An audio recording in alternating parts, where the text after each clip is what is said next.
అభివందనం. ఒక్కసారి చరిత్రలోకి వెళ్ళి చూడాలి. ఎందుకంటే ఈరోజు మీరు తెలంగాణను తీసుకోండి.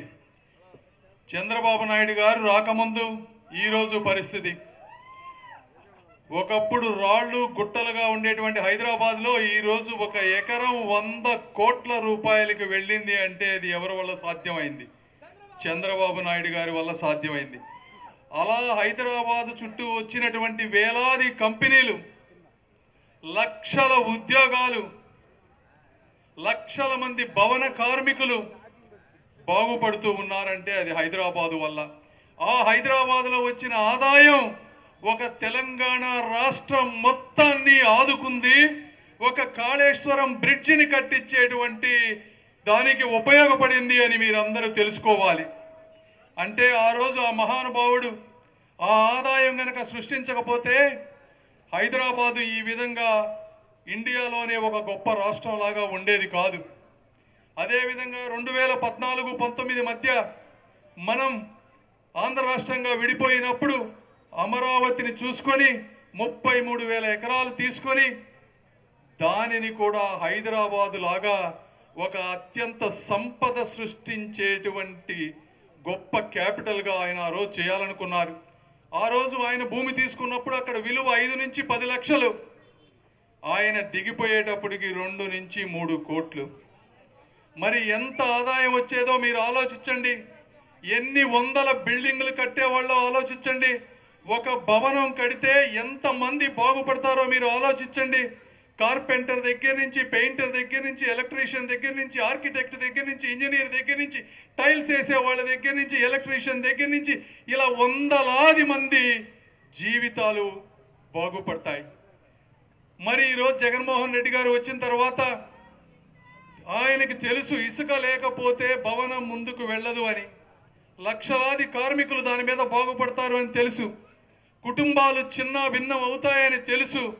అప్పుల పాలు అవుతారని తెలుసు. అయినా కూడా ఒక కార్పొరేట్ సంస్థకి ఇసుక మొత్తం అప్పచెప్పి కమిషన్ తీసుకున్నటువంటి దుర్మార్గపు ముఖ్యమంత్రి జగన్మోహన్ రెడ్డి గారు. అదేవిధంగా మరి ఈరోజు చూస్తున్నారు, ఒక్క ఇండస్ట్రీ అన్నా వచ్చిందా అని అడుగుతున్నాను. ఒక్కటంటే ఒక్కటి 5 సంవత్సరాల్లో ఒక్కటి చెప్పబోయా, నేను ఈ మైకు కింద పడేసి వెళ్ళిపోతాను అంటున్నా. మరి ఒక్కటి కూడా చెప్పలేని పరిస్థితి. మరి చదువుకున్నటువంటి పిల్లలు ఈ రోజున ఆంధ్రప్రదేశ్లో 1,00,000 మంది ఇంజనీరింగ్ చదువుకొని బయటకు వస్తున్నారు. వీళ్ళు ఎక్కడికి వెళ్ళి ఉద్యోగాలు చేసుకోవాలి అని మీ అందరిని అడుగుతా ఉన్నాను. అమెరికాలో ఈరోజు నిరుద్యోగం పెరుగుతూ ఉంది.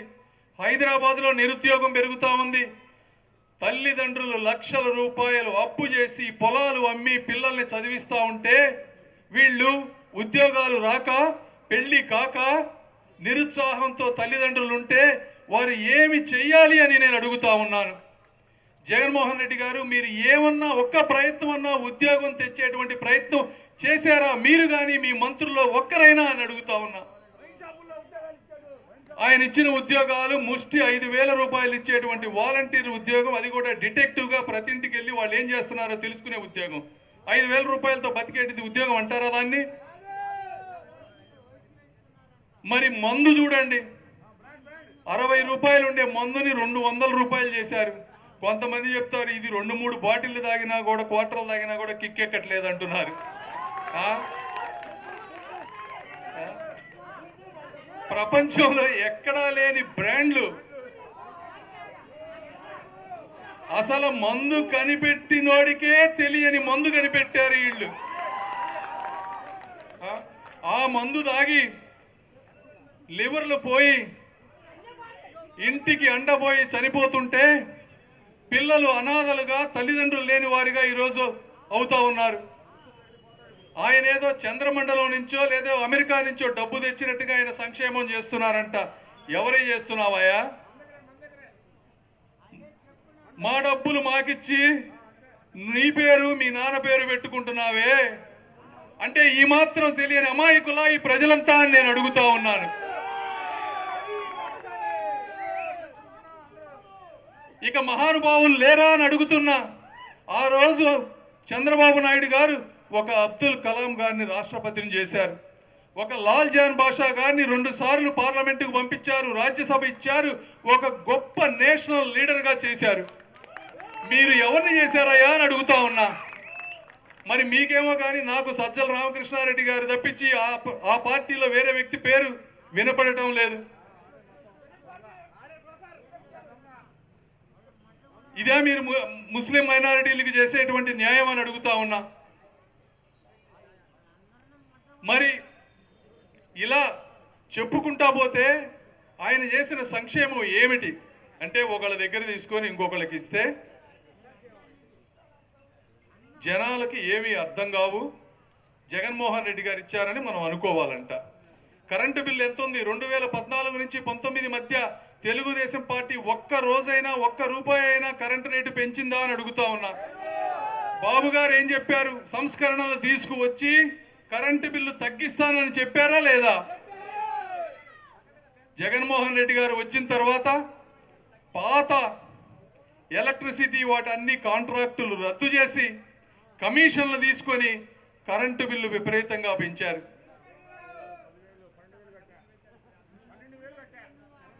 మరి ఈ విధంగా మరి ఈ రోజున నిత్యావసర వస్తువుల ధరలు ఎంత పెరిగినాయి? మరి ఆలోచించండి, ఇవన్నీ మీరందరూ ఆలోచించాలి. మరి రైతుల సంగతి తీసుకుందాం. మీ రైతులు చూద్దాం. ఇవాళ పొద్దునంతా తిరిగి వచ్చాం మేము. దాదాపుగా 600 ఎకరాలని ఒక కేజీఎఫ్ మాదిరి సినిమా మాదిరిగా తవ్వి పెట్టారు. కొన్ని లక్షల ట్రక్కుల గ్రావెల్ ఎత్తుకుపోయారు. ఆ గ్రావెల్ ఎత్తుకుపోతా ఉంటే సిమెంట్ రోడ్లు తారు రోడ్లల్లా గుంతల పడ్డ మట్టి రోడ్లుగా మారిపోయాయి.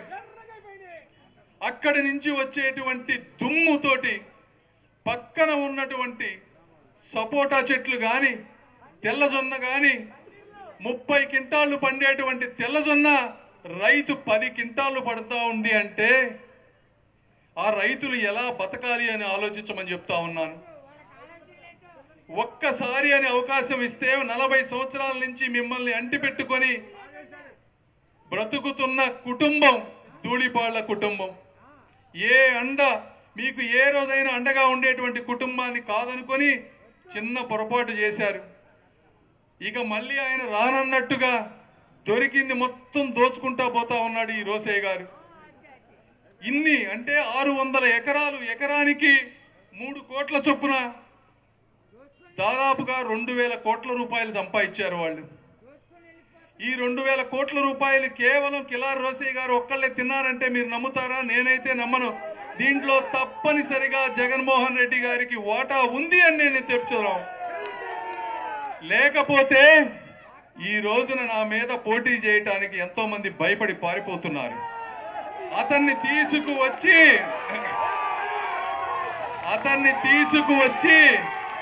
కేవలం ఒకే ఒక్క కారణంతో అతను ఈ రోజు నిలబడాల్సి వస్తుంది. ఎందుకయ్యా అంటే, తిన్నావు కదయా 2000 కోట్లు, కొంతన్నా ఖర్చు పెట్టు అని చెప్పి ఈ రోజున ఆయన్ని బలవంతంగా తీసుకొచ్చి పెట్టారు. మీ అందరికీ నేను చెప్తా ఉన్నాను,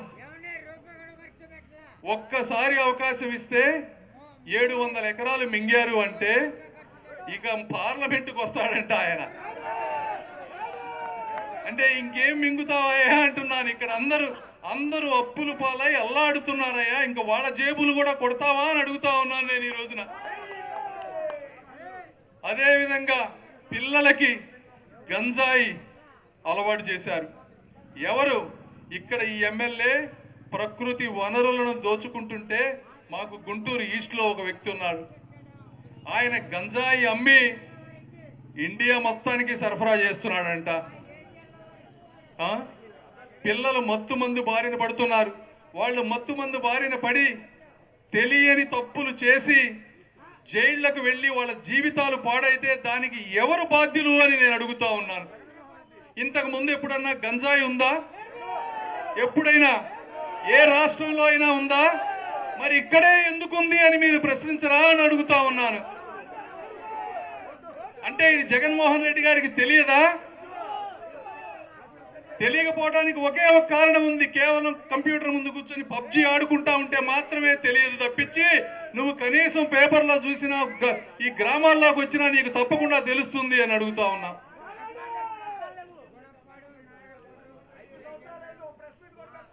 ఈ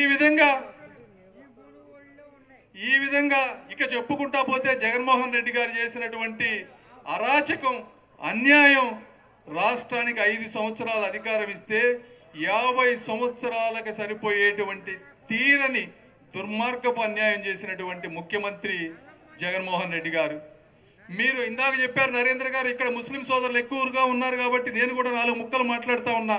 ఈ 5 సంవత్సరాల్లో ఒక్కసారైనా ఒక్క బిల్లునైనా కనీసం ఎదిరించక్కర్లేదు కానీ డిస్కషన్ చేశారా అని అడుగుతున్నా. మీరు ఎప్పుడు 10 సంవత్సరాలుగా అత్యంత ఎక్కువ కాలం బెయిల్ మీద ఉన్నటువంటి నేరస్తులు ఎవరయ్యా అంటే జగన్మోహన్ రెడ్డి గారు. ఏ వ్యక్తి కూడా 10 సంవత్సరాలుగా బెయిల్ మీద ఉన్నటువంటి పరిస్థితి లేదు. ఆయన అక్కడికి వెళ్ళి ఆయన కేసుల గురించి మాట్లాడుతున్నారు తప్పించి మైనారిటీ సోదరుల సంక్షేమం గురించి మాట్లాడింది నాకెక్కడైతే కనిపించలేదు.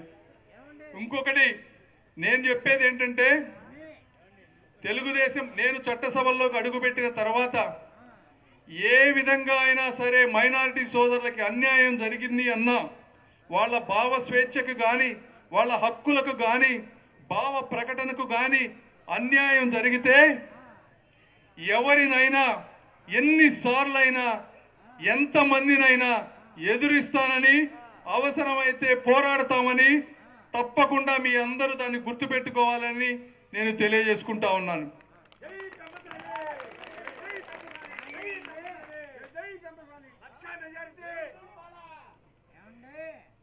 కాబట్టి ఇంకొకటి, నేను ఏదో ఆశించి ఈ రాష్ట్రానికి ఇక్కడికి రాలేదు. నాకు సకల సౌకర్యాలు ఉన్నాయి. అయితే నన్ను పుట్టి పెంచిన ఈ ప్రాంతానికి జరుగుతున్నటువంటి అన్యాయాన్ని చూసి తట్టుకోలేక ఈరోజు నేను రాజకీయాల్లోకి వచ్చాను. నేను ఇక్కడ ఉన్నంత కాలం మనస్ఫూర్తిగా మీరు ఎప్పుడూ చరిత్రలో చూడనటువంటి విధంగా సంక్షేమ పథకాలు కానీ, అభివృద్ధి కానీ, ఉద్యోగాలు కానీ, ఇండస్ట్రీస్ కానీ నా శక్తి మేరకు ప్రయత్నించి మీ జీవితాల్లో వెలుగులు నింపడానికి ప్రయత్నిస్తానని తెలుపుకుంటూ, అదేవిధంగా ఒక్కసారి తప్పు జరిగింది, మళ్ళీ మీ ఊపిరి ఉన్నంత కాలం, వీరి శ్వాస ఉన్నంత కాలం మళ్ళీ నరేంద్ర గారు ఎప్పుడు ఓడిపోకూడదని మీ అందరినీ కోరుకుంటూ, ఎందుకంటే అంత గొప్ప హాస్పిటల్ ఏ నియోజకవర్గంలోనూ లేదు. మీ పొన్నూరు ప్రజల అదృష్టం. అవుట్ పేషెంట్ కూడా ఫ్రీగా చూస్తున్నారు. గొప్ప గొప్ప కన్సల్టెంట్స్ వాళ్ళు అంత ఈజీగా రారు. పెద్ద డాక్టర్లు ఎక్కడికి వెళ్తారయ్యా? హైదరాబాద్ వెళ్తారు, విజయవాడ వెళ్తారు. పొన్నూరుకి ఎవరన్నా ఎక్కడన్నా చూసారా? అది కేవలం ఒక వ్యక్తులు వెళ్ళి డాక్టర్లతో 1కి 10 సార్లు అడిగి మాట్లాడి వీళ్ళ భావాలను అర్థం చేసుకున్నప్పుడు మాత్రమే అట్లాంటి పెద్ద డాక్టర్లు వస్తారు. కాబట్టి మీరు నరేంద్ర గారు ఎంత అదృష్టవంతులో మీకు తెలియదు. ఈరోజు సిమెంట్ రోడ్లు చూస్తూ ఉన్నాను. 25,000 కిలోమీటర్లు తెలుగుదేశం పార్టీ ఉన్నప్పుడు వేశారు. ప్రతి గ్రామంలో సిమెంట్ రోడ్డు ఉంది. ఈ 5 సంవత్సరాల్లో ఒక్క రోడ్డు వేయలేదు. కాబట్టి అర్థం చేసుకోండి. మళ్ళీ ఎట్టి పరిస్థితుల్లో అద్భుతమైన మెజారిటీతో మా ఇద్దరిని గెలిపియండి. మీకు అండగా ఉంటామని మీ అందరికీ తెలియజేసుకుంటూ కృతజ్ఞతలు తెలుపుకుంటున్నాను.